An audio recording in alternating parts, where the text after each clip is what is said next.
नमस्ते दोस्तों, मेरा नाम शेषराज है और मैं एक शराबी हूँ। भगवान की असीम कृपा है, अल्कोहलिक्स एनोनिमस का साथ है, आप सभी भाइयों की मदद है।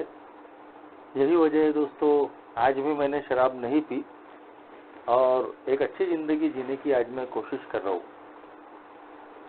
आध्यात्मिक उपाय ऑनलाइन मीटिंग पुणे का बहुत बहुत आभारी हूँ, जो उन्होंने मुझे अल्कोहलिक्स एनोनिमस के ये जो लाइफ सेविंग स्लोगन्स है दोस्तों, हमारी जिंदगी को एक दशा और दिशा देने वाले ऐसे स्लोगन्स पे मुझे अपने अनुभव साझा करने का मौका दिया। और आज भी दोस्तों एक बहुत ही महत्वपूर्ण कि अल्कोहलिक्स एनोनिमस में आने के बाद क्या मेरा रवैया वही पुराना है या उसमें कुछ बदलाव आया है, और अगर मैं अपने उस रवैये को, पुराने रवैये को नहीं बदलता हूँ तो मैं दोस्तों कैसे नुकसान में जा सकता हूँ। इन चीजों की याद दिलाने वाला और आखिर उस पर काम करने लगाने वाला स्लोगन है दोस्तों ये, कीप इट सिंपल। सादगी से रहे। ए का जो प्रोग्राम है ये सिर्फ ए के ही तक मर्यादित नहीं है। ए के जो तत्व है दोस्तों, वो जितना हम अल्कोहलिक्स एनोनिमस में काम करते वक्त, ए में जीते वक्त अप्लाई करते हैं, इन्हीं तत्वों से बहुत कुछ सीख के आज मैं अपनी जिंदगी में भी इनको लागू करने की कोशिश करता हूँ। तो ये कीप इट सिंपल का जो स्लोगन है दोस्तों, उसने भी मेरी जिंदगी में काफी बदलाव लाने के लिए मुझे मदद की है। एक मेरे जैसा अल्कोहलिक जो होता है दोस्तों, उसका सबसे बड़ा मेन प्रॉब्लम अगर कोई होगा, खास तौर पे मेरा, तो वो है दोस्तों मेरा ईगो, अहंकार, प्राइड। और मेरी जिंदगी इसके ही इर्द गिर्द घूमती रहती है। मेरी सारी समस्याओं, सारे कर्मों की जो जड़ है वो यही मेरा ईगोइस्टिक स्वभाव है। और ये ईगो ऐसा नहीं है कि हम अल्कोहलिक लोगों में ही पाया जाता है, ये जो शराब पीता है उसमें भी है, जो नहीं पीता उसमें भी है। साइकेट्रिक लोग बोलते हैं कि माँ के गर्भ से ही हम कुछ तो भी अलग है, हम कुछ तो भी विशेष है, ओमनीपोटेंस की भावना ये लेकर हम पैदाइशी ही पैदा होते हैं। और इसी जो मेरा कैरेक्टरिस्टिक है, ये जो मेरा स्वभाव गुण है, यही दोस्तों मेरे बाकी जिंदगी के सारे क्रियाकलापों पे असर करता है, जिसको साइकेट्रिक लोगों ने बोला है किंग बेबी सिंड्रोम। अगर आदमी है तो किंग बेबी सिंड्रोम, और औरत है तो क्वीन बेबी सिंड्रोम। ये जो सिंड्रोम है, ये जो लक्षण है, ये हम माँ के गर्भ से ही लेकर पैदा होते हैं। और इन्हीं चीजों की वजह से हम लोग देखते हैं दोस्तों कि हमारे कई हाव भाव में, हालचाल में, क्रियाकलापों में हमारा ईगो झलकता है। हमारा जो ईगो है, प्राइड है, वो कोई दिखने वाली चीज नहीं है दोस्तों। हम किसी आदमी को बोल सकते हैं कि ये घमंडी है, ईगोइस्ट है, लेकिन उसके अंदर का ईगो बाहर निकाल के देखा नहीं जा सकता। ये कभी किसी डॉक्टर ने भी निकाल के नहीं देखा और ना किसी साइकेट्रिक ने निकाल के देखा। लेकिन ये आदमी ईगोइस्टिक है या नहीं है, ये आदमी अहंकारी, घमंडी, अभिमानी है या नहीं है, ये उसकी भाषा से, उसके व्यवहारों से, उसके एटीट्यूड से जरूर हमको वो दिखता है। और ये जो जब बाहर के लक्षण हमको दिखते हैं, उसी के आधार पे हम किसी को घमंडी होने का लेबल चिपका देते हैं, तो किसी को हम बहुत विनम्र इंसान है, ऐसा उसके बारे में हम बोलते हैं। तो जो कुछ है सारे मेरे व्यवहारों में, क्रियाओं में, कर्मों में, तो ये जो मेरा प्राइड जो है, जो मेरा ईगो है, वही वो पीछे में काम करते रहता है। और यही जो ईगो है दोस्तों, मेरे जैसे शराबी को खास तौर पे ग्रैंडियोसिटी की तरफ ले जाता है। ग्रैंडियोस पर्सन, ग्रैंडियोस पर्सनालिटी, यानी बड़प्पन दिखाने वाली पर्सनालिटी। अब किसी के पास में कुछ है और वो उसको दिखा रहा है, तो वहां तक भी बात ठीक हो जाती है। लेकिन वो भी कभी कभी गलत हो जाता है कि बहुत ज्यादा हमको हमारे अंदर की क्वालिटी अगर है भी तो बहुत ज्यादा दिखाने की आवश्यकता नहीं पड़ती। लेकिन कई बार होता यह है कि अगर ये मेरा स्वभाव है दिखावा करना, बड़प्पन दिखाना, ये मेरी अगर आदत बन जाती है, तो हम दोस्तों कई बार दिखावे का बड़प्पन भी करते।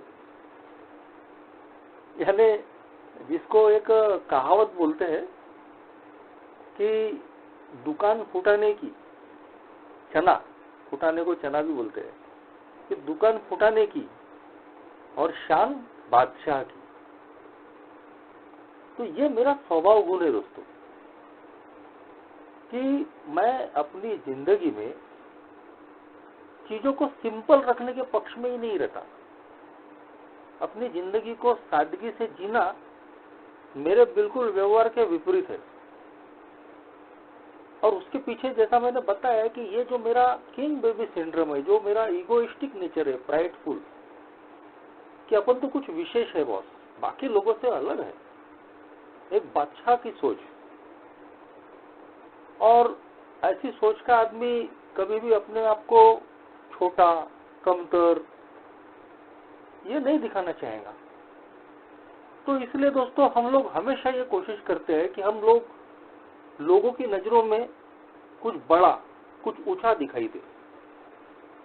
और यही सोच दोस्तों हमारे सारे व्यवहारों में, भाषा में, एटीट्यूड में झलकते रहती है। मेरे अल्कोहलिज्म में जाने के पीछे भी और उसको बढ़ाने के पीछे में भी मुझे लगता है कि ये जो मेरा ग्रैंडियोसिटी से भरा स्वभाव था, ये बिल्कुल एक फैक्टर रहा है। अरे भाई, जिसके घर की परिस्थितियां पूरी तरीके से खराब हो और जैसे तैसे गुजर बसर चल रही हो, अब उस आदमी को सही में तो भी दारू का शौक पालना पुराएगा क्या? घर में नहीं खाने को, और वो क्या बोलते हैं, ऐसा कुछ है मुहावरा, अब याद नहीं आ रहा। तो मेरे घर में शराबीपन की बर्बादी मैं खुद झेल चुका था। मेरे पिताजी शराबी थे, उनकी नौकरी चले गई, वो बार बार बीमार रहा करते थे, घर में झगड़े फसाद होते थे, घर की आर्थिक परिस्थिति खराब थी, मेरा एजुकेशन ठीक से नहीं हो पा रहा था, मेरी मानसिकता खराब रहती थी। लेकिन अच्छा है कि भगवान की कृपा से फिर उन चीजों से बचने के लिए मैंने अपने आप को कुछ अच्छी चीजों में झोंका था। मैं साहित्यिक पुस्तकें पढ़ता था अलग अलग, यानी अच्छे संगत में था, सोशल मूवमेंट में था, तो अच्छे बुजुर्ग बड़े लोगों के साथ में मेरी बैठक थी। तो इसकी वजह से कम मेरी अच्छी ग्रोथ हुई उन बाकी मामलों में भी। लेकिन दोस्तों ये ग्रैंडियोसिटी वाला जो स्वभाव था, अहंकार, यह कब मेरे अंदर में धीरे धीरे बढ़ते चले गया पता भी नहीं चला। शायद लोगों की तारीफें सुन सुन के, और मेरे अंदर में कुछ टैलेंट भी था, कुछ गुण भी थे। हम लोगों को जो घमंड रहता है, तो कई बार कुछ न कुछ चीजें रहती है हमारे अंदर। कभी खूबसूरती का घमंड, कभी हम अच्छा गायक हो सकते हैं, कभी हम अच्छी कविताएं करने वाले, कभी हमारी शरीर यष्टि अच्छी हो सकती है, कभी धन दौलत का भी घमंड हो सकता है। अनगिनत प्रकार के कई घमंड होते हैं, कई प्रकार के ईगो हमारे अंदर रहते हैं।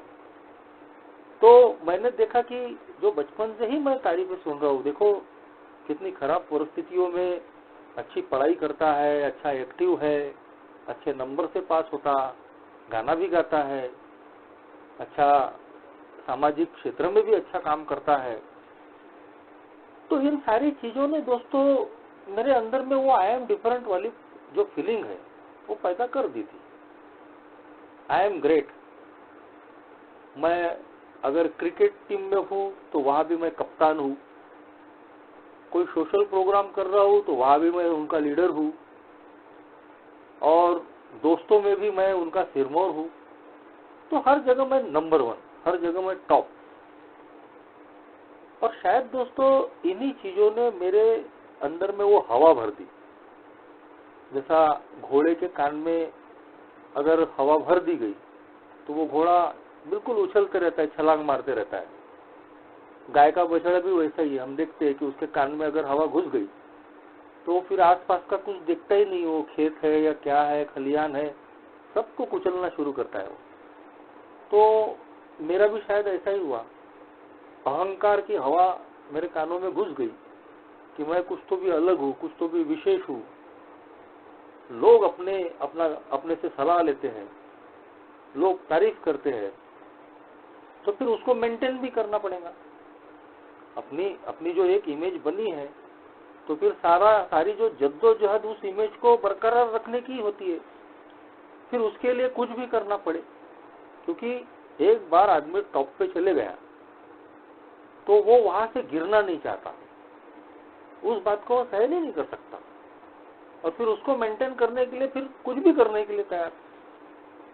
और वहां दोस्तों कहीं तो भी ये ग्रैंडियोसिटी भी हमारे अंदर आती है, दिखावे का बड़प्पन। तो घर में तो हाल बेहाल है पिताजी के शराबीपन की वजह से। और मैं दोस्तों वहां कुछ करने की बजाय, वहां कुछ सुधार लाने की बजाय मैं शराब का शौक पाल रहा हूं। रोज शराब पीने की मेरी हैसियत नहीं, आखिर मुझे इसका उसका मुंह देखना पड़ रहा है। कोई पिला दे रहा है तभी मेरा शौक हो रहा है, और फिर किसी ने नहीं जिस दिन पिलाया तो फिर मैं अर्निंग और लर्निंग करता था। तो जहां मैं अर्निंग करता था, काम करता था, तो वहां पे भी हेरा फेरी, क्योंकि जुगाड़ करना है। तो अपनी लाइफ को दोस्तों जैसी है वैसी कबूल न करने की वजह से ही कहीं तो भी मुझे लगता है कि मैं बर्बादी की ओर बढ़ गया।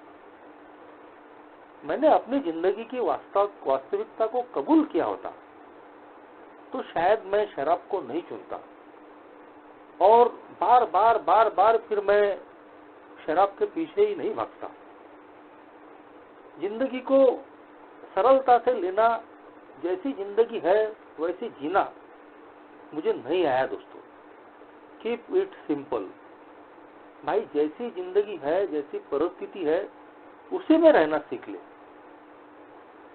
दिखावे का बड़प्पन करके कभी भी हम ज्यादा देर तक नहीं टिक सकते। और दोस्तों वही मेरे साथ में हुआ। अपनी जिंदगी को सीधी सादी सरल जीने की बजाय जो नहीं है वो बताने के चक्कर में मैं शराब से मजा नहीं मिल रहा था। शुरू में अगर मजा लिया भी होगा तो भी बाद में मेरी जिंदगी में शराब से कोई मजा नहीं रहा। लेकिन फिर भी वही दिखावे का बड़प्पन। नहीं तो अपन बड़े बड़े लोगों के साथ आजकल शराब पी रहे हैं, अपन तो इतनी पी लेते बॉस, हिलते तक नहीं। और ये लोगों को देखो, थोड़ी सी पीते हैं 4 आने की और 12 आने की नशा बताते।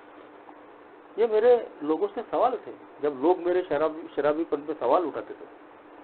यानी एक अलग प्रकार का ईगो पैदा हो रहा है कि अपन इतनी पी लेते लेकिन हिलते तक नहीं। लेकिन भाई इस तरीके का ईगो पालने से मुझे मिला क्या? मैं तो अपनी वास्तविकता में जी ही नहीं रहा।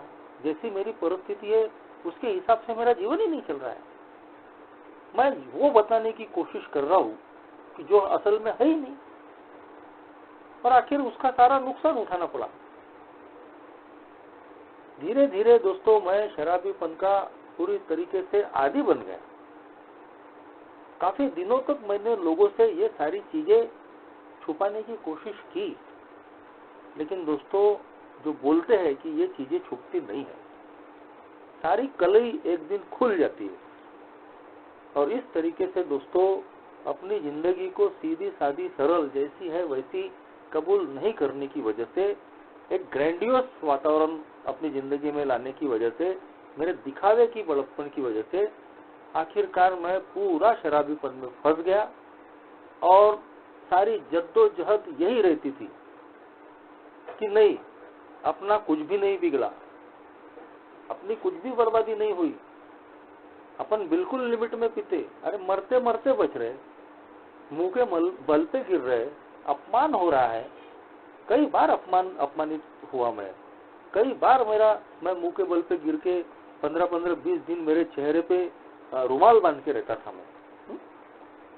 क्या हुआ मेरे साथ में ब्लैकआउट में मुझे पता भी नहीं रहता था, दूसरे दिन कोई बताता था। लेकिन उसके बावजूद दोस्तों मैं ऐसी लाइफ जी रहा था, दोहरी लाइफ। वो बोलते हैं कि हम जैसा जो अल्कोहलिक होता है वो डुअल पर्सनालिटी वाला होता है, डुअल पर्सनालिटी, दोहरा व्यक्तित्व। असल में कुछ होता है और प्रोजेक्ट कुछ और करता है। तो सारी जिंदगी इसी प्रोजेक्शन में चली जाती है कि मैं अंदर से पूरा टूटा फूटा हूँ, अंदर से पूरा बर्बाद हो चुका हूँ। लेकिन लोगों को यही बताने की मैं कोशिश कर रहा हूँ कि नहीं बॉस, अपना तो कुछ नहीं बिगड़ा, अपना अभी भी सब सही है।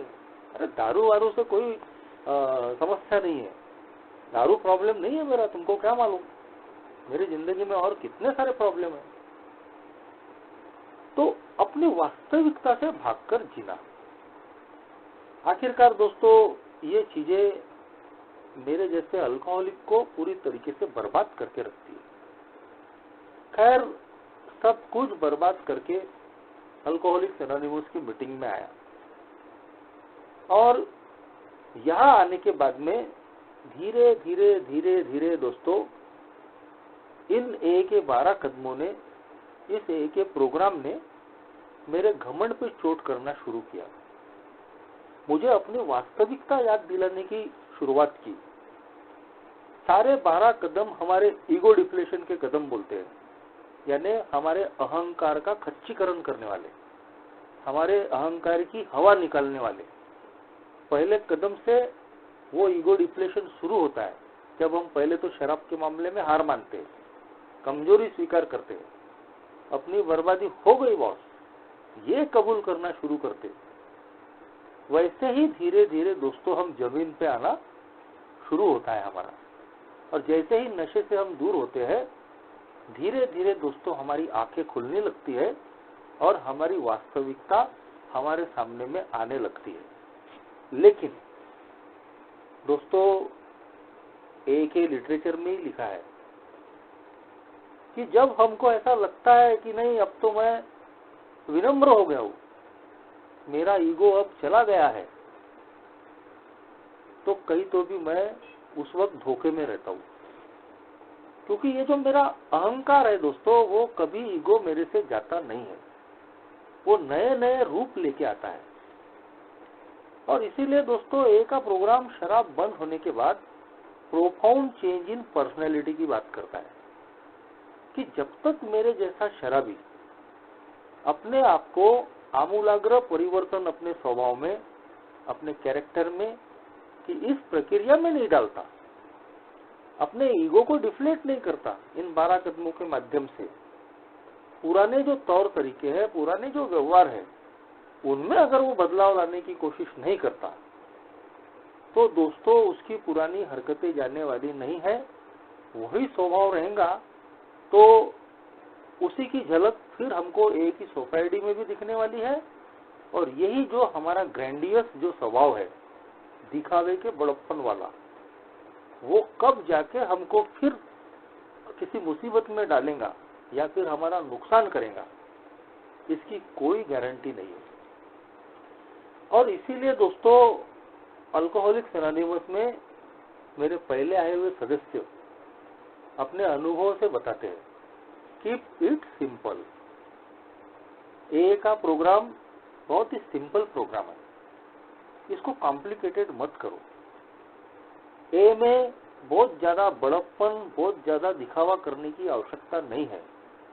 ये मेरा एक पुराना नेचर है, पुराना स्वभाव है, लेकिन मैं उसी नेचर, उसी स्वभाव के साथ में आज एक ही सोब्राइटी में भी अगर जीने की कोशिश करता हूं तो मेरी सोब्राइटी को खतरा पैदा हो सकता है। और इसीलिए दोस्तों, कीप इट सिंपल की जब बात आती है तो डॉक्टर वॉफ की याद आती है। अल्कोहलिक्स एनोनिमस के लिटरेचर को जब हम पढ़ते हैं दोस्तों, तो दो कैरेक्टर, हमारे दो फाउंडर, मैं उनको परिभाषित नहीं कर सकता, मैं उनका आकलन नहीं कर सकता। इतनी क्षमता, इतनी ताकत मेरे अंदर में नहीं है कि मैं हमारे को फाउंडर बिल डब्ल्यू और डॉक्टर वॉफ किस तरीके के लोग थे, कैसी उनकी पर्सनैलिटी है, इसको मैं परिभाषित कर सकूं। इतना पावर मेरे अंदर में नहीं है, मेरी इतनी कुव्वत भी नहीं है। लेकिन उनको पढ़ने के बाद खुद बिल डब्ल्यू भी कई बार लिखते हैं, और एक लिटरेचर से भी हमको समझ में आता है कि दोनों की पर्सनैलिटी दोस्तों कहीं तो भी थोड़ी डिफरेंट थी, लेकिन उसके बावजूद दोनों यूनिक थे, बिल डब्ल्यू भी और डॉक्टर वॉफ भी। कहीं भी हम ये नहीं कह सकते कि कहीं बिल डब्ल्यू गलत थे या डॉक्टर वॉफ गलत थे। हम लोगों के पास में चुनाव का रास्ता है कि हम दोनों उनमें से क्या ले सकते हैं। तो जहां एक तरफ दोस्तों डॉक्टर वॉफ हमेशा दोस्तों कीप इट सिंपल की लाइन में चलते थे, और उन्होंने अपना ज्यादा से ज्यादा जो समय है वो कैरिंग द मैसेज में लगाया, और इसीलिए ए के इतिहास में हम लोग उनका नाम बहुत ही सम्मान से लेते हैं, बिल डब्ल्यू के साथ में भी, कि डॉक्टर वॉफ ने 1935 से लेके तो 1950 यानी अपनी मृत्यु तक 5000 पेशेंट्स को, अल्कोहलिक पेशेंट्स का इलाज किया और उनको ए का मैसेज कैरी किया। 5000 15 सालों में।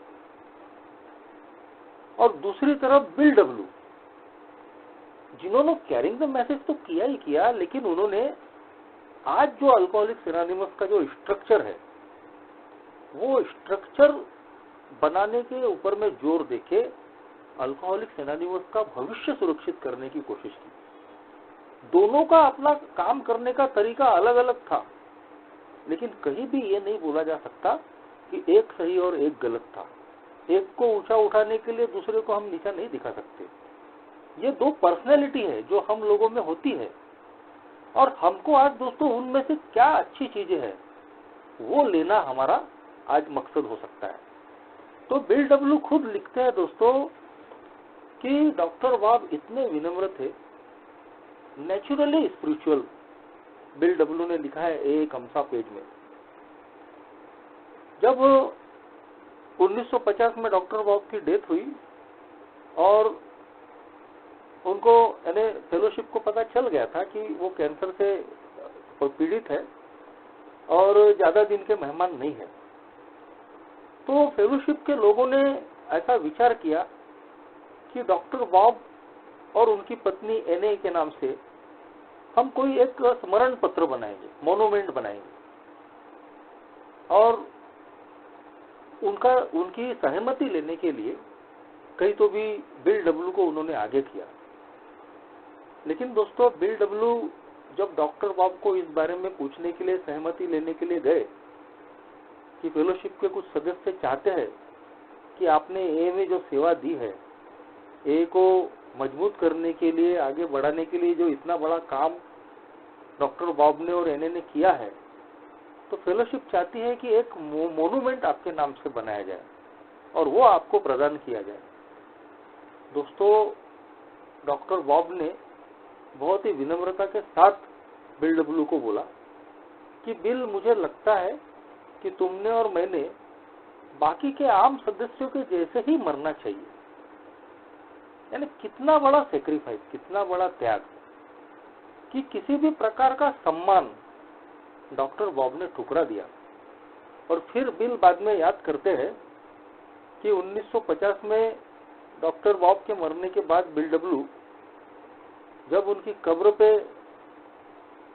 गए, तो डॉक्टर वॉफ की कब्र पे, एने की कब्र पे कहीं भी अल्कोहलिक्स एनोनिमस का जिक्र नहीं था। यानी हम आज जब तुलना करते हैं ए में काम करते वक्त या अपनी निजी जिंदगी में भी काम करते वक्त, अगर हमने जरा सा भी किसी के लिए कुछ किया तो हम बदले में उसके बदले में हम अपेक्षा करते हैं कि हमको मान सम्मान मिले, हमको लोगों का अप्रिसिएशन मिले। और एक तरफ डॉक्टर बॉब जो हमारे ए के को फाउंडर है, जिन्होंने 15 साल की सोब्राइटी में 5000 से ज्यादा लोगों को ए का मैसेज कैरी करने का काम किया, उस व्यक्ति ने सारे सम्मान ठुकरा दिए।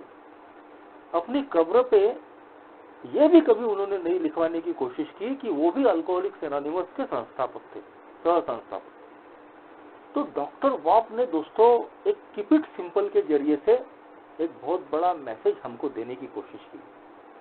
डॉक्टर बॉब की जिंदगी में इस कीप इट सिंपल का जो स्लोगन जो आज हम अपने ए की मीटिंग्स में यूज करते हैं, और एक वाकया जुड़ा है। जैसा मैंने बताया कि डॉक्टर बॉब फोकस करते थे कैरिंग द मैसेज पे, लेकिन बिल को चिंता रहती थी कि अल्कोहलिक्स एनोनिमस की ये फेलोशिप कैसे सुरक्षित रखी जाए। और इसीलिए बिल ने ए का स्ट्रक्चर मजबूत करने के लिए हमेशा ध्यान दिया। बिल ने ही 12 परंपराएं लिखी, बिग बुक लिखी और स्ट्रक्चर अच्छा ठीक करने के लिए कई मेहनतें की। जब डॉक्टर बॉब बीमार गिरे तो बिल डब्ल्यू को लगता था कि अभी कुछ ही दिनों में डॉक्टर बॉब भी जा सकते हैं और मैं भी जिंदा नहीं रहने वाला हूँ, और पूरी जो फेलोशिप है वो हमारे सिवा किसी को उतना भाव देती नहीं, हमारे ही शब्द अंतिम होते हैं। तो अब हमारे मरने के बाद में अल्कोहलिक्स एनोनिमस का भवितव्य कैसा होगा। तो बिल चाहते थे दोस्तों कि एक कॉन्फ्रेंस स्ट्रक्चर ए में आए, कि अलग अलग एरिया से डेलीगेट मंगाए जाए और वो डेलीगेट का एक कॉन्फ्रेंस बने, और वो कॉन्फ्रेंस को सारे पावर हो ए के मामलों में निर्णय लेने के। लेकिन उस वक्त काफी लोगों ने उसका विरोध भी किया कि ए का प्रोग्राम स्पिरिचुअल है और डॉक्टर बॉब के शब्दों में उसको कीप इट सिंपल रखा जाए। तो कहीं तो भी दोस्तों बिल को लगा कि अगर ये काम नहीं हुआ तो ए का भविष्य खतरे में पड़ सकता है, और इसीलिए दोस्तों बड़े जोरों शोर से बिल डब्ल्यू लगे। कहीं तो भी बिल की निगाह इसी बात पर रहती थी कि ए का भविष्य सुरक्षित हो। तो डॉक्टर बॉब की सहमति उनके लिए बहुत जरूरी थी दोस्तों, और जब वो उनकी सहमति लेने के लिए उनको मिलने के लिए गए तो डॉक्टर बॉब ने वो सहमति दी भी, लेकिन जाते वक्त उन्होंने बिल को यही बात बोली कि हम ऐसी चीजों को बहुत ज्यादा महत्व न दे। उनकी भाषा में मैं बिल्कुल सहज शब्दों में बताना चाहूंगा कि बहुत ए के प्रोग्राम को हम कॉम्प्लिकेट न करें, जितना हो सके ए के प्रोग्राम को हम अगर कीप इट सिंपल रखेंगे उतना ज्यादा अच्छा होगा। और ये दोस्तों बिल डब्ल्यू और डॉक्टर बॉब की आखिरी मुलाकात थी, और बिल के जो आखिरी शब्द थे वो यही थे, डॉक्टर बॉब के जो आखिरी शब्द थे वो यही थे कि हमको ए के प्रोग्राम को कीप इट सिंपल रखना चाहिए। तो दोस्तों दोनों अपनी जगह जगह सही थे। आखिरकार हमको बिल डब्ल्यू का जो कॉन्फ्रेंस स्ट्रक्चर है वो मानना पड़ा, क्योंकि आज बिल डब्ल्यू और डॉक्टर बॉब दोनों जिंदा नहीं है। इसलिए बिल ने जो दूरदृष्टि सोची थी कि हमारे मरने के बाद ए की फेलोशिप का क्या होगा, और इसीलिए वो जोरों शोर से इस बात के पीछे पड़े थे कि कॉन्फ्रेंस स्ट्रक्चर आना चाहिए, अलग अलग जगह से डेलीगेट आएंगे और ए का काम संभालेंगे, और वो आज सक्सेस भी हुआ। दूसरी तरफ डॉक्टर बॉब भी कहीं भी गलत नहीं थे। उनका सिर्फ एक ही कहना था कि हम ए के प्रोग्राम को बहुत ज्यादा कॉम्प्लिकेट न करें, जितना हो सके इसको सिंपल रखने की कोशिश करें। और हम देखते हैं दोस्तों कि कहीं तो भी यही चीजें आज भी अल्कोहलिक्स एनोनिमस में हमको देखने को मिलती है कि कई बार हम इस कंसेप्ट को लूज कर जाते हैं। कई बार अल्कोहलिक्स एनोनिमस में इस ए के प्रोग्राम को सिंपल रखने की बजाय उसको हम कॉम्प्लिकेट करने का कोशिश करते हैं। कई बार जो पुराना हमारा जो स्वभाव है ग्रैंडियोसिटी से भरा हुआ, वो ग्रैंडियोसिटी से भरा हुआ स्वभाव हमारे सामने में आ जाता है। जब मैं देखता हूं दोस्तों कि हम ए में जब हमारा बर्थडे होता है, बहुत अच्छी बात है कि एक खुशी की बात होती है कि एक मेरे जैसा शराबी जो 1 घंटा शराब से दूर नहीं रह सकता, वो 365 दिन अपने शराब की दूरी के कर रहा है। लेकिन अल्कोहलिक्स एनोनिमस के प्रोग्राम ने जो हमको सिखाया कि ए के प्रोग्राम को सरल रखिए। कई बार दोस्तों मेरा जो ग्रैंडियोसिटी से भरा जो स्वभाव है वो उछाल मारता है, तो मैं कहीं तो भी अपने ईगो को सेटिस्फाइड करने के लिए या लोगों को कुछ अच्छा और बड़ा दिखाने के लिए, जो कि मेरा स्वभाव है, मैं ए के प्रोग्राम्स को भी दोस्तों बहुत ही ज्यादा भव्य दिव्य बनाने की कोशिश करता हूं। हमारे पास में कैरिंग द मैसेज के लिए फंड नहीं होता, लेकिन जब हम अल्कोहलिक्स एनोनिमस में किसी बर्थडे बॉय का बर्थडे देखते हैं या किसी ग्रुप की एनिवर्सरी देखते हैं, तो ताज्जुब होता है कि इतना पैसा वो खर्च कैसा कर सकते हैं।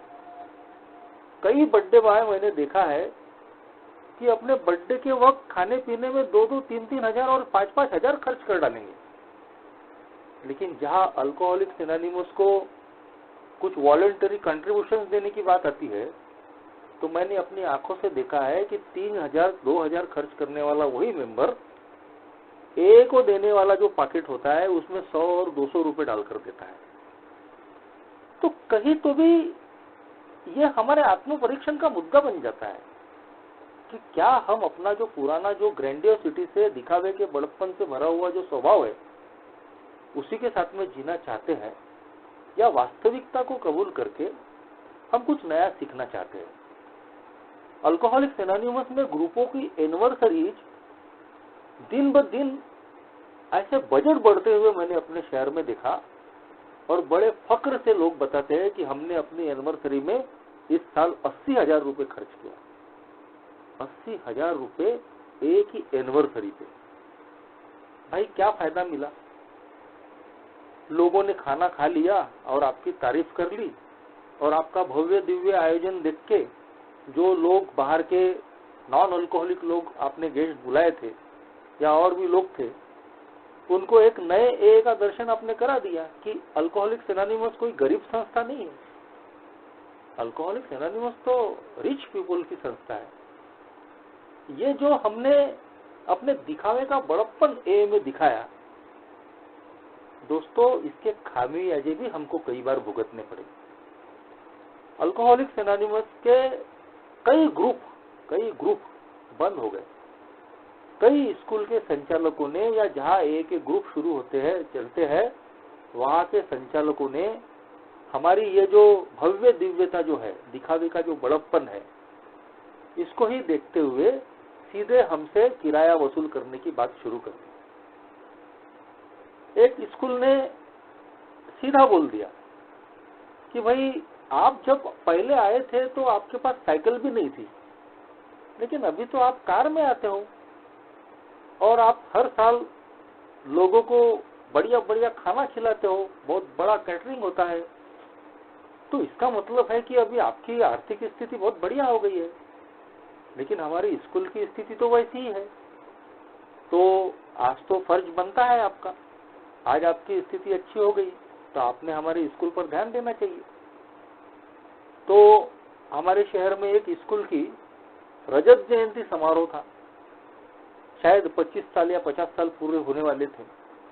तो हमारी ग्रैंडियोसिटी देखिए कि हमने उनको एक बहुत बड़ा अमाउंट, मैं उस अमाउंट को अब बोलना नहीं चाहता, एक बहुत बड़ा अमाउंट उस स्कूल के फंड को प्रदान कर दिया,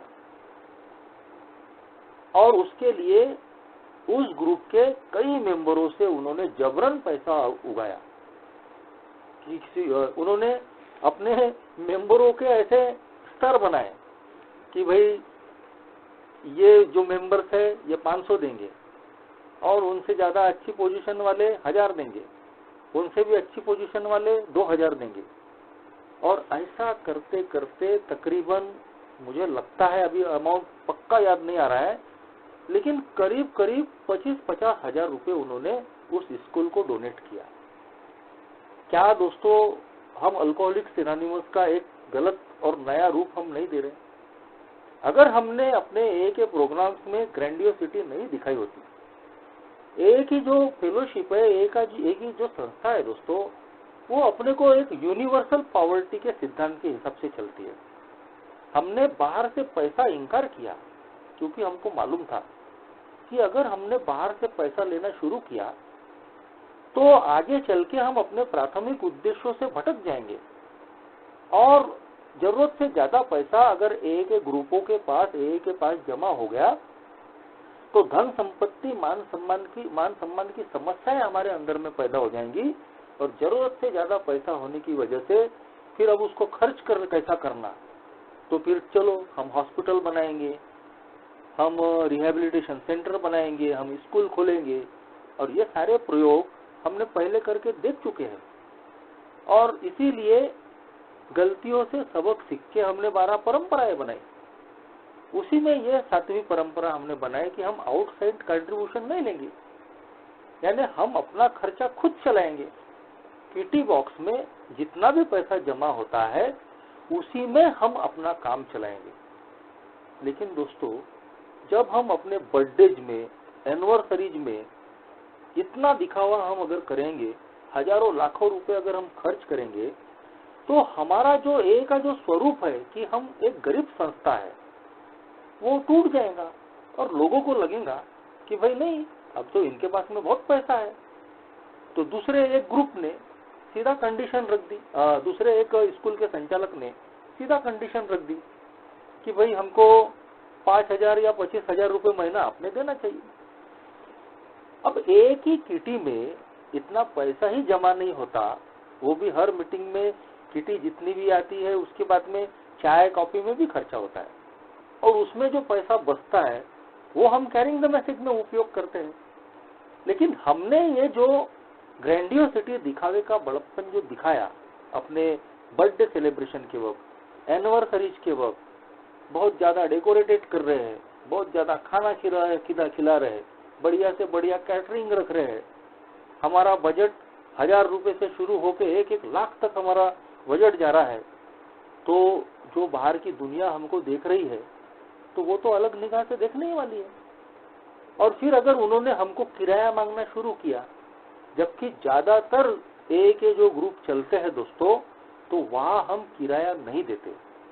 लोग हमको इसलिए जगह देते हैं, उनको लगता है ये एक आध्यात्मिक प्रोग्राम है, हम आध्यात्मिक प्रोग्राम चलाने वाले लोग हैं। हमारा प्रोग्राम सोशल नहीं है, रिलीजियस नहीं है, पॉलिटिकल नहीं है। ए का काम सोशल वर्क नहीं है, ये एक स्पिरिचुअल वर्क है। और जब लोग इस स्पिरिचुअलिटी को अनुभव करते हैं, हमको फ्री ऑफ कॉस्ट अपने प्रेमाइसेस देते हैं। लेकिन हम लोग दोस्तों, हमको फ्री ऑफ कॉस्ट अगर जगह मिल भी गई तो भी हम जानते हैं कि हम किसी पे डिपेंड नहीं होना चाहते, तो हम उनको मेंटेनेंस देते हैं। हर जहां भी हमारा ग्रुप चलता है, हम कभी किराया बियर नहीं कर सकते, क्योंकि हम किटी बॉक्स से चलते हैं। इसलिए कहीं भी हम एक एक ग्रुपों को किराए से नहीं लेते। लेकिन एक हमारा आत्मसम्मान, जिसके लिए दोस्तों जहां भी हम ए का ग्रुप चलाते हैं वहां से हम इलेक्ट्रिसिटी लेते हैं और भी चीजों का उपयोग करते हैं, तो मंथली या 3 मंथली हमको उनको मेंटेनेंस देना चाहिए कि भाई हम किराया नहीं दे सकते, लेकिन हम आपको मेंटेनेंस देंगे। तो ये अगर हम ए का रूप लोगों के सामने में रखते हैं दोस्तों, तो लोग हमसे कभी भी बहुत ज्यादा डिमांड नहीं करेंगे।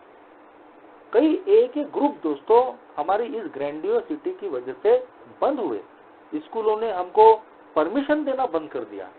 लेकिन दोस्तों हमारे स्वभाव में बदलाव नहीं आता। अगर हम खाने में और इन दिखावे की चीजों में अगर हजारों रुपए खर्चा करेंगे, तो कैरिंग द मैसेज कैसा होगा? कैरिंग द मैसेज का काम इतना बड़ा और व्यापक है कि उसके लिए हमारे पास में पैसा नहीं बचता, इतना काम पड़ा है ए में। लेकिन दोस्तों जब हम अपने उद्देश्यों से हट जाते और दिखावे के बड़प्पन का, ग्रैंडियोसिटी का शिकार हो जाते हैं, तो कहीं तो भी दोस्तों हम अल्कोहलिक्स एनोनिमस के मूल उद्देश्य से भटकने का काम करते हैं। और इसीलिए दोस्तों हमारे को फाउंडर्स ने बोला था, कीप इट सिंपल।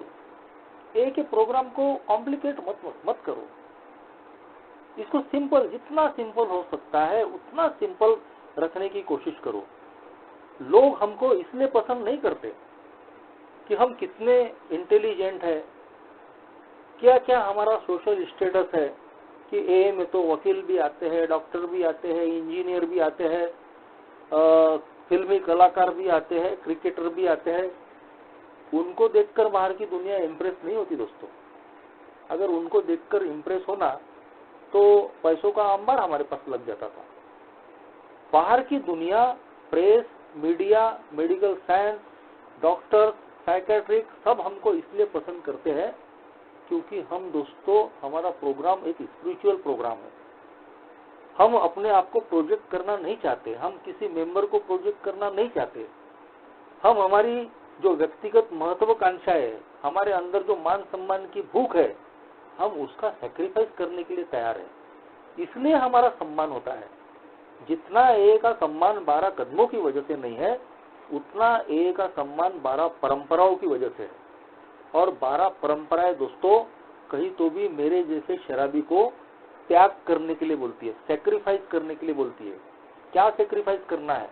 अपने अंदर की ये मान सम्मान की भूख, अपने आप को लाइमलाइट में रखना, अपने आप को प्रोजेक्ट करना, अपने आप को लोगों की नजरों में बनाए रखने के लिए खेल करना। और ये चीजें हम करते क्यों है? सिर्फ अपने ईगो को सेटिस्फाइड करने के लिए। और ईगो दोस्तों सिर्फ एक व्यक्ति का ही ईगो नहीं होता। हम कई बार ए में देखते हैं कि ग्रुप को भी ईगो होता है। हमारा ग्रुप सबसे पुराना ग्रुप है, हमारा ग्रुप सबसे ज्यादा कैरिंग द मैसेज करता है, हमारा ग्रुप सबसे ज्यादा मेंबर्स है, हमारे ग्रुप में ज्यादा नॉलेजेबल पर्सन है, बहुत अच्छे अच्छे शेयरर्स है। तो कई लोगों को दोस्तों अपने ग्रुप का भी ईगो होता है। जैसा कि मैंने बताया, हर साल एनिवर्सरी का बजट बढ़ रहा है। पहले 10,000 करते थे, अभी 20,000 रुपये बजट आया और बड़े फक्र से बताते हैं इस साल एनिवर्सरी में हमने 80,000 खर्च किए। तो भाई तूने ए का कौन सा फायदा कर दिया? डेकोरेशन पे और खाना खिला के तो वो तो आज खाना खा लिए लोगों ने, तारीफ कर लिए और कल वो साफ हो जाएगा। अल्कोहलिक्स एनोनिमस को कौन सा फायदा हुआ? अल्कोहलिक्स एनोनिमस का उल्टा नुकसान हो गया। जो भी बाहर के लोग आए उनको लगा कि अरे अल्कोहलिक्स एनोनिमस की संस्था तो बिल्कुल बड़े बड़े लोगों की है और अब इसको कुछ मदद करने की आवश्यकता ही नहीं है, ये तो पहले ही संपन्न लोग हैं। और यही जो ग्रैंडियोसिटी है दोस्तों, ये जब मेरी निजी लाइफ में उतरती है, जब मेरे स्वभाव में, मेरे एटीट्यूड में, पुराने तौर तरीकों में बदलाव नहीं होता, तो जैसे मैं ए का नुकसान करके बैठता हूँ, वैसे ही मैं अपनी पर्सनल लाइफ में भी अपना नुकसान करता हूँ। आर्थिक स्थिति खराब है, फिर भी मैं लोगों को दिखाने के लिए नहीं, अभी मैं शराब से दूर हूँ, तो शराब की दूरी दिखनी भी तो चाहिए। लोग भी बोलते हैं अरे भाई तू पहले भी वैसा ही था, अभी भी वैसा ही है, तो ऐसा कैसे होगा? दोहरी लाइफ, डुअल पर्सनालिटी है कुछ और बताने का कुछ। तो इनकम कम और खर्चे ज्यादा, तो फिर अपनी कुवत के बाहर, अपनी औकात के बाहर कर्जा लो।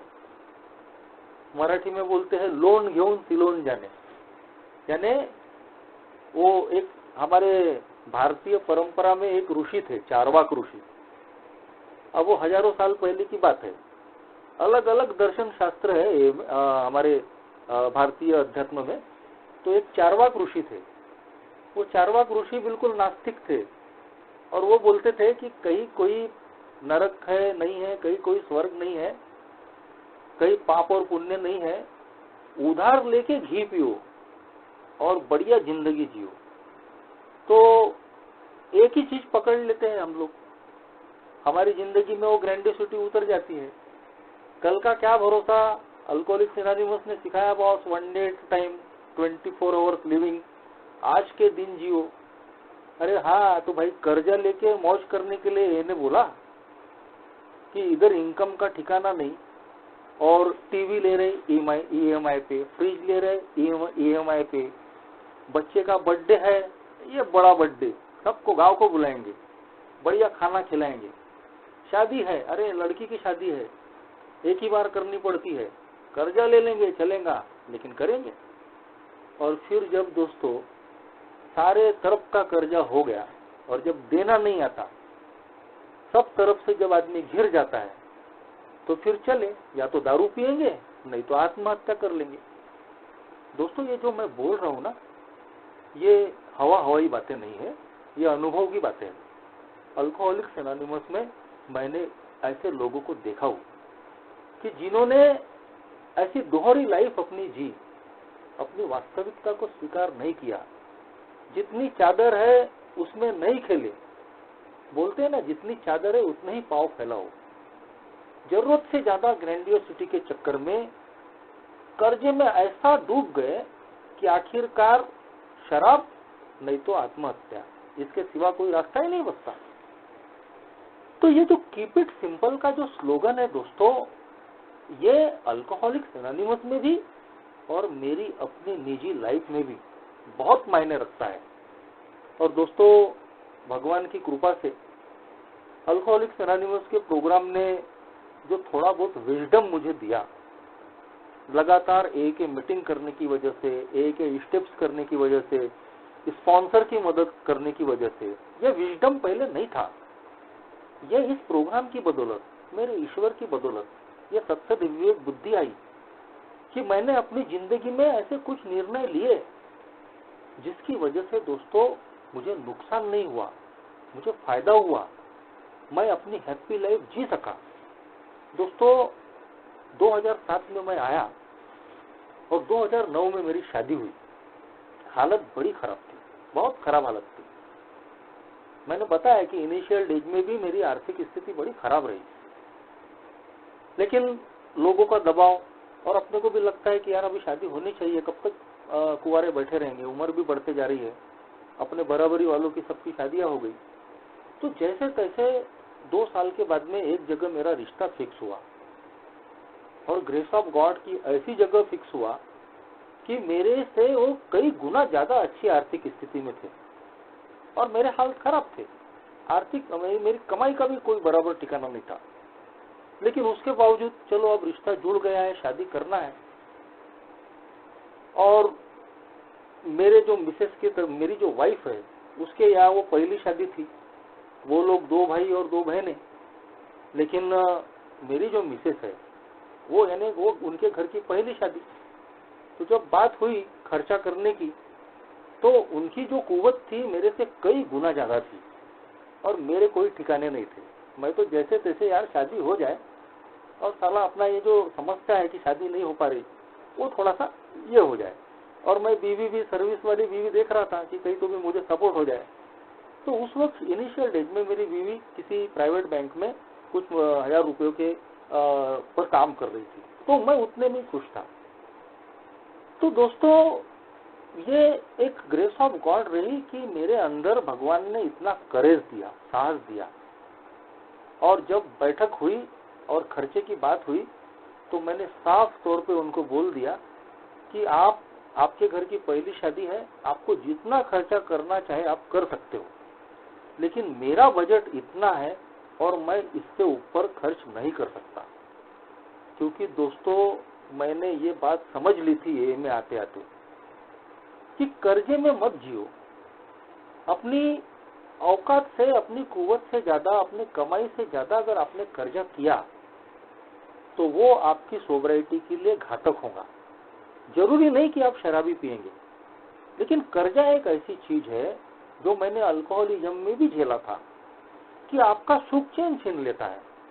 और इसीलिए दोस्तों वो लोग भी बोले, अरे ऐसा कैसे हो सकता है, बोले कि आप ऐसा बोल रहे हैं कि भाई हम इतना ही कर सकते, उतना ही नहीं कर सकते। भाई बोला मेरी जैसी हालत है वही मैं बयान कर रहा हूँ, मैं इससे ज्यादा खर्चा नहीं कर सकता। तो मेरे बड़े साले ने बोले ठीक है, बोले लेकिन फिर आपको कुछ भी बोलने का अधिकार नहीं रहेगा। बिल्कुल नहीं बोलूंगा, मैं दूल्हा बन के आऊंगा और तुमको जो करना है भाई वो करो। और सही में दोस्तों ऐसी एक अल्कोहलिक की, बेवड़े की, मेरे जैसे ऐसी शाही शादी हुई कि लोग, एक मेंबर भी थे, वो आज भी याद करते कि यार बोले क्या तुम्हारी शाही शादी हुई, लेकिन मुझे ही मालूम था कि वो असल में क्या चीज थी। और उसके बाद दोस्तों कहीं तो भी मैं वो जो निर्णय मैंने लिया, मैंने अपनी जो परिस्थितियां थी सच्चाई से, ईमानदारी से कबूल कर लिया, रख दिया। बिल्कुल डुअल पर्सनैलिटी नहीं, कोई ग्रैंडियोसिटी नहीं कि नहीं ससुराल वाले क्या बोलेंगे, साला उनको तो अपनी हालत खराब दिखेंगी, तो लोग आओ भरे से कर्जा और करो फिर। और लेकिन कर्जा तो लेंगे तो सही, लेकिन चुकता तो मुझे ही करना पड़ेगा ना, और इधर तो अपने हाल खराब थे। तो दोस्तों मैंने ईमानदारी से, विनम्रता से, सच्चाई से जो बात उनके सामने में रख दी, तो कितना मैं फायदे में रहा, मैं कर्जे से बचा। दोस्तों एक रिवाज होता है रिसेप्शन में नॉन वेज खिलाने का, लेकिन मैंने देख लिया दोस्तों उस वक्त मेरी वो भी परिस्थिति नहीं है। तो मैंने साफ तौर पे अपने ससुराल वालों को बोल दिया था कि भाई अपने अपने मेहमान देख लीजिए, मेरे से जमेगा तो मैं करूंगा और नहीं जमेगा तो नहीं करूंगा। और दोस्तों सही में मैंने वो जो तीसरे दिन का जो वो एक परंपरा होती है कई जगह रिसेप्शन की और मटन खिलाने की, मैंने इनकार कर दिया और मैंने नहीं किया। और नहीं किया तो जो कुछ थोड़ा बहुत पैसा बचा वो कम से कम दोस्तों कुछ महीने मेरे लिए काम में आया। तो मेरे कहने का मतलब ये है दोस्तों कि एक ही जो स्लोगन्स है वो सिर्फ सुनने और बोलने के लिए नहीं होते। जब हम अपनी जिंदगी में उसको प्रैक्टिस करते हैं तो उसका फायदा भी मिलता है। अब मेरा कहने का मतलब ये नहीं है कि जिसके पास में अगर पैसा है, उसकी अगर कुव्वत है तो उसने करना नहीं चाहिए, बिल्कुल जिसके पास है वो करे। यह सवाल आता है कि जिसके पास नहीं है वो अगर दिखावे का बड़प्पन करने के लिए कर्जा लेकर अगर ये चीज करता है तो मुसीबत में कौन आएगा। आज मेरी लड़की, जो पहली लड़की है मेरी बड़ी लड़की, वो 8 साल की है दोस्तों, और 8 साल की लड़की हो गई दोस्तों, लेकिन मैंने आज भी उसका कोई बड़ा बर्थडे नहीं मनाया, क्योंकि इनिशियल डेज से ही बहुत ज्यादा मेरी स्थिति ठीक नहीं रही। तो दोस्तों मैंने हर साल उसका बर्थडे घर में ही मनाया, 2-3 हजार अपने ही घर के घर में कुछ लोगों के साथ में उसका मैं बर्थडे मनाते रहा। यानी कहीं तो भी अल्कोहलिक्स एनोनिमस की इस मीटिंग में आने के बाद जब मैं इस प्रोग्राम को समझने की कोशिश की कि ये जो स्लोगन्स है ये अगर तू जिंदगी में प्रैक्टिस करता है तो तू बहुत बड़े तनाव से, समस्याओं से, डर से बच सकता है, और कहीं तो भी अपनी सोब्राइटी जो है वो भी एक पीसफुल सेरेनिटी से भरी रह सके। इसके लिए भी दोस्तों ये स्लोगन हमको मदद करते हैं। आज भी दोस्तों जब कीप इट सिंपल की बात आती है तो मैं अपनी तरफ से पूरी कोशिश करता हूँ। ए में भी मैंने आज तक जितने भी बर्थडे मनाए तो कहीं भी मैंने कभी भी उसमें भी मैं बहुत ज्यादा दिखावे करने की कोशिश नहीं की। मेरी अपनी क्षमता के हिसाब से अपने बर्थडे सेलिब्रेशन में जितना हो सके मैंने सरलता से इस प्रोग्राम को रखने की कोशिश की। और ये मेरी खुशकिस्मती है कि मैं जिस होम ग्रुप का मेंबर हूँ, और आज मेरे जो मेरे स्पॉन्सर जो है, जो उस ग्रुप के फाउंडर मेंबर है, आज उनका 35वां सोब्राइटी डे है दोस्तों, 35वां प्रॉपर डे है। तो मेरे स्पॉन्सर से और जो मेरे होम ग्रुप के फाउंडर मेंबर है, हमेशा उनसे मैंने ये बात सीखी कि भाई एक ही प्रोग्राम को सिंपल रखिए। अल्कोहलिक्स एनोनिमस का जो किटी बॉक्स का जो पैसा आता है वो खाने में उधेड़ने का पैसा नहीं है, वो कैरिंग द मैसेज का पैसा है। मेरे स्पॉन्सर ने और मेरे होम ग्रुप के वो ओल्ड टाइमर है, फाउंडर मेंबर है, उन्होंने हमेशा हमको सिखाया कि किटी बॉक्स में जो पैसा जमा होता है साल भर, उसको आप एक दिन में खाने में नहीं उड़ा सकते, क्योंकि वो अल्कोहलिक लोगों का पैसा है और वो अल्कोहलिक लोगों के ही काम में आना चाहिए, कैरिंग द मैसेज के काम में आना चाहिए। अगर आपको एनिवर्सरी सेलिब्रेट करना है, चाहे उसको आपको नाश्ता पानी करना है, डेकोरेशन करना है और कुछ भी करना है, तो ग्रुप के मेंबरों ने एनिवर्सरी के लिए अलग से पैसा जमाना चाहिए। और दोस्तों उनकी जो ये सीख है हर साल हम मानते हैं, हर साल ग्रुप की एनिवर्सरी के पहले हम लोगों की क्लोज मीटिंग्स होती है 2-2, 3-3 महीने पहले। हम अपना कंट्रीब्यूशन फिक्स करते हैं, कितना देगा एक इंसान। अगर जो व्यक्ति वो फिक्स कंट्रीब्यूशन नहीं दे पा रहा तो कोई दबाव नहीं, आप कम भी दे सकते हो, लेकिन सबसे पहले ग्रुप के लोग कंट्रीब्यूट करेंगे और जितना पैसा जमा होता है उसी में हम लोग एनिवर्सरी करेंगे। ऐसा नहीं कि ग्रुप के मेंबरों ने मिलके अगर 4,000 रुपए जमा किए तो हम खर्चा 10,000 का करेंगे और फिर बाद में ग्रुप की भी किटी भी खा डालेंगे और लोगों की भी जेब से फिर जबरदस्ती पैसे निकालेंगे। तो जितना किटी कंट्रीब्यूशन ग्रुप में होता है, कीप इट सिंपल के तहत हम उसी के हिसाब से एनिवर्सरी निभाएंगे। और दोस्तों, आज हमारे ग्रुप को 25 साल हो जाएंगे इस साल, और मैं खुद पिछले 13 सालों से उस ग्रुप का मेंबर हूँ। इन 13 सालों में जो भी ग्रुप का कंट्रीब्यूशन जमा करके हमने एनिवर्सरी मनाई, कहीं भी शॉर्टेज नहीं गया। चाहे हमने ग्रुप कंट्रीब्यूशन में 3,000 जमा किए हो या 4,000 जमा किए हो, हमने उसी में अपने ग्रुप की एनिवर्सरी की।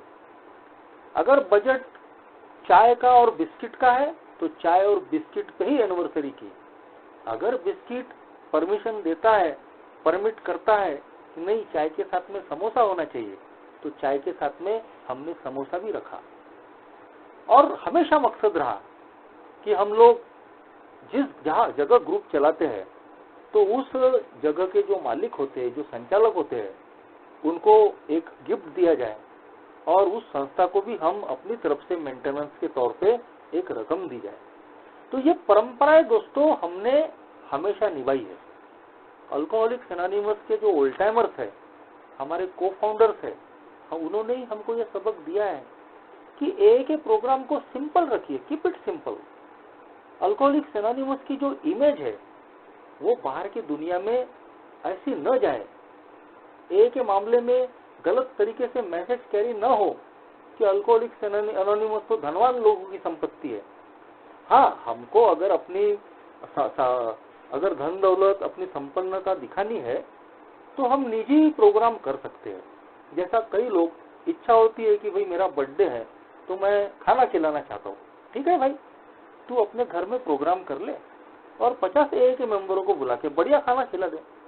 लेकिन कई मेंबर दोस्तों ए के ग्रुप में भी खाने का दिखावा कर देते हैं। हम सोचते ही नहीं है कि इस वजह से ए के बारे में कैसा मैसेज बाहर जाने वाला है। हमेशा हमको इन बातों का ख्याल रखना पड़ता है। ये कीप इट सिंपल का जो प्रोग्राम है दोस्तों, ये एक आध्यात्मिक तत्व है। हम भौतिक जीवन नहीं जी रहे। एक ए का मेंबर होने के नाते मैं एक आध्यात्मिक मार्ग पे चल रहा हूँ।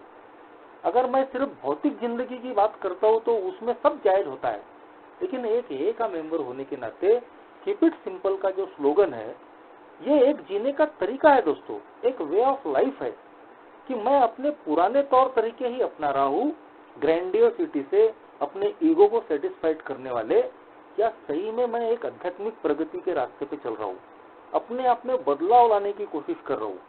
क्योंकि दोस्तों चुनाव मेरा है, चुनना मुझे है, एक ए के मेंबर होने के नाते भी और एक सामान्य इंसान होने के नाते भी, कि अपनी जिंदगी में ग्रैंडियोसिटी करके मैं नुकसान में रहने वाला हूँ या फायदे में रहने वाला हूँ। जहाँ तक मेरा अनुभव है, मैंने खुद भी झेला हूँ और मैंने लोगों को भी देखा हूँ कि जो जो दिखावे के बड़प्पन में गए, जिन्होंने भी ए के प्रोग्राम को कॉम्प्लिकेट करने की कोशिश की, सिंपल तरीके से ए के प्रोग्राम को नहीं लिया, या फिर अपनी निजी जिंदगी में भी जो दिखावे पे गए, डुअल पर्सनालिटी के मारे रहे, वो लोग हमेशा अपने आप का नुकसान करते रहे। कई लोगों ने दोस्तों इस दिखावे के बड़प्पन की वजह से अपनी जिंदगी में और ए में कीप इट सिंपल का तत्व नहीं अपनाने की वजह से अपनी सोब्राइटी गवाई है, और कई लोगों ने अपनी जान भी गवाई है। अल्कोहलिक्स एनोनिमस का ये जो प्रोग्राम है, ये एक स्पिरिचुअल प्रोग्राम है, और ये दोस्तों एक बहुत बड़ा आध्यात्मिक तत्व है कि कितना सरल, कितना सिंपल आज के दिन में अपने आप को रखूं। जितना सरल, जितना सिंपल मैं अपने आप को रखूंगा, उतना दोस्तों मेरी जिंदगी में पीस रहेगा, उतनी मेरी जिंदगी में सेरेनिटी रहेगी। तो दोस्तों जो भी मेरे अनुभव इस विषय पे थे, इस स्लोगन पे थे, मैंने रखा, आप लोगों ने सुन लिया। धन्यवाद। Thank you.